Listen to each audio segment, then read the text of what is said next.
everyone! Happy Easter! It is the wonderful bank holiday weekend. Hope your coffee is with you. Hope you're having a lovely long weekend and the weather is glorious. Because I've said that now, of course it won't be. But I hope that you're having a really, really nice time. A little fun bit of news for you to start off. Do you have Spotify? I think a lot of people have Spotify. I hope you do. So we have now got In My Mug on Spotify. You can subscribe to the audio podcast.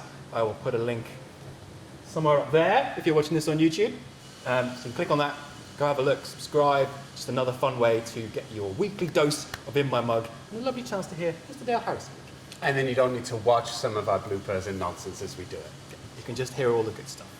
Anyway, this week we are off to Brazil, to Fazenda Inglaterra. We have got a pulp natural mixed selection. And I think, Dale, you know quite a bit about this coffee. Yeah, well, so actually you guys know quite a lot about this coffee because you've already tasted through the subscriptions some of the other varieties and some of the other processes from the farm.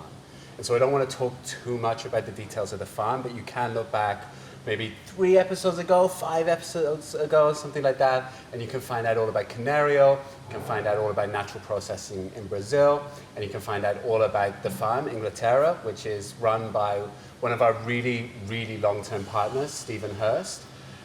So the farm is called Inglaterra because he's an English guy. And maybe when he purchased the farm, people were a little bit, crazy English guy going to come in and mess around with coffee. And they didn't know that Stephen has a long, long history of working with coffee. I mean, crazy long. So long time ago, he worked for a commodities firm, very big and fancy, moving paper contracts around and kind of the financial instruments and trading of that business. And he got really frustrated with the idea that he was spending every day buying and selling things that he would never see. And so he left that world behind and set up a company called Macanta. And Macanta just celebrated their 25th anniversary.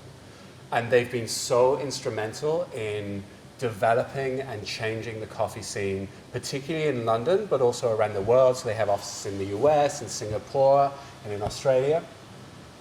And they really made amazing coffee accessible to coffee roasters like us.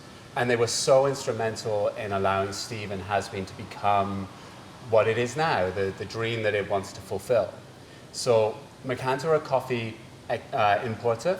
They buy coffees from a number of countries, but they've got a lot of history of working in Brazil, Bolivia, a lot of the countries that we've worked with.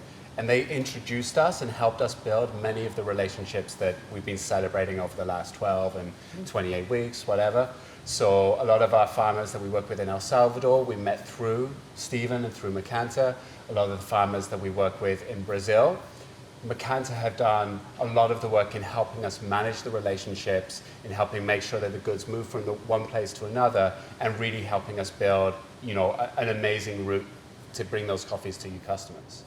I think it's one of those things that we all want to talk about, the most exciting stories and the newest coffees we work with, and particularly there's a lot of focus on transparency and provenance and direct trade.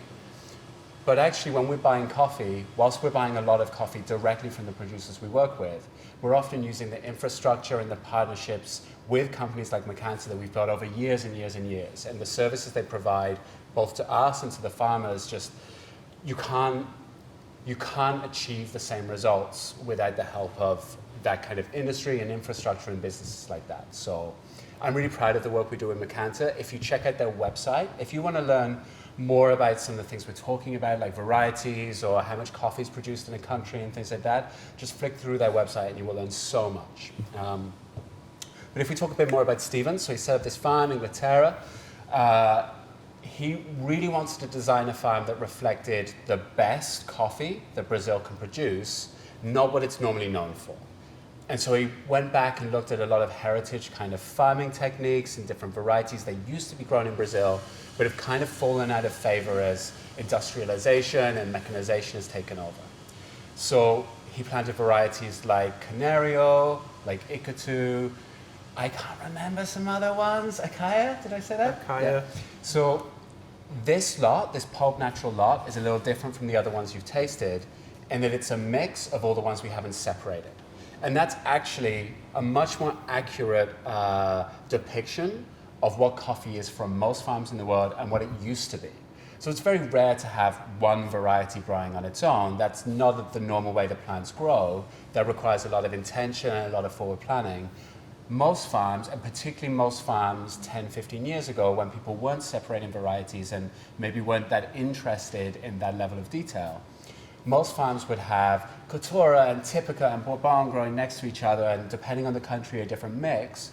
And those mixes of varieties will kind of provide some of that depth of flavor and some of that, again, that kind of terroir, that taste of a place that we associate in a coffee can be that mix of varieties. And that's what you get with champagne. Like champagne is a mix of very specific grape varieties in specific proportions through specific processes.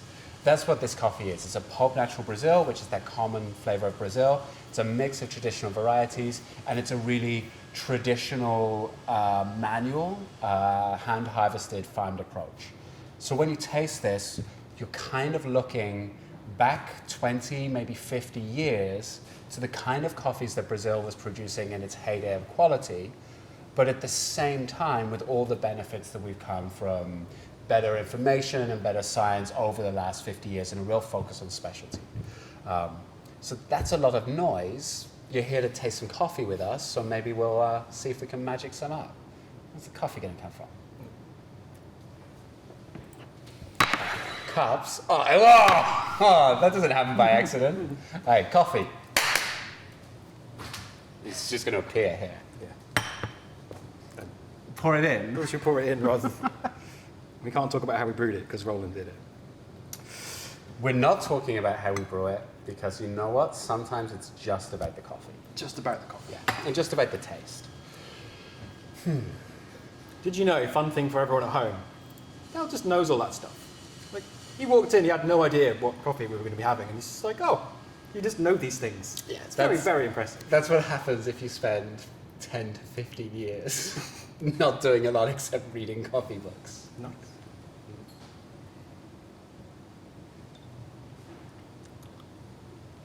Well, I think it's a very fitting coffee for Easter, because it's a very delicious, almost chocolatey egg. Oh, I like it. Yeah, something to go with an Easter egg. Definitely. Milk chocolate, very sweet. Like, actually, sweetness is more prevalent than kind of flavor notes in that first sip. And one of the challenges with coffee from Brazil is you're always dragged back to this kind of typical flavor profile and some of these words that we normally use. So a little bit nutty, sweet, creamy body. I would go as far as hazelnut. I'd actually also say that there's a little bit of kind of gentle fruit sweetness. You could almost have like Cadbury's fruit and nut in there. The fruit is very gentle and it is that dried fruit rather than bright orange and stuff like that.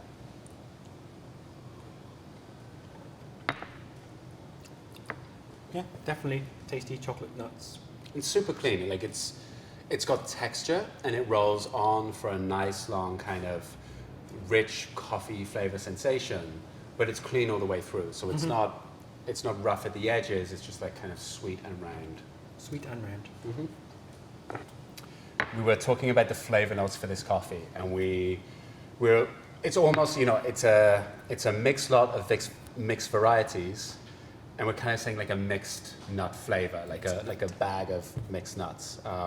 So we got maybe hazelnuts, Brazil nuts, pecan nuts. Yeah. You know, you're pushing at the edges of how you define the difference of flavors of nuts. Like, are they drier or sweeter or creamier? Little giveaway.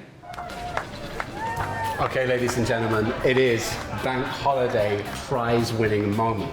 Because I love you, because I'm generous, I'm going to offer one of my signature drinking vessels. Perfect for tasting wonderful coffees that you get every week with your subscription. Now, I'm going to send one of these to a subscriber who comments on YouTube and answers the following complicated question. We've mentioned a lot of nuts today. Brazil nut, peanut, hazelnut, pecan. But which of these nuts is a nut? Good luck. Comments below. Comments below. Yeah, comment on the YouTube video. That's the only place I'm looking. Dale loves YouTube. He's always on there. I am. I'm always watching. I troll the coffee people.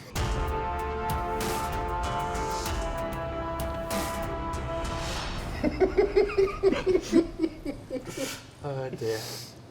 And on that note, happy Easter. Happy Easter. We hope you have a lovely, lovely bank holiday weekend. See you again soon.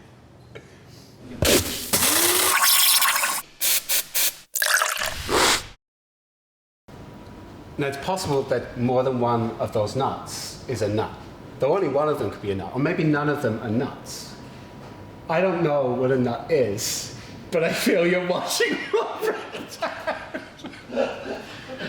No, we just run with it. Yeah, I'm fine.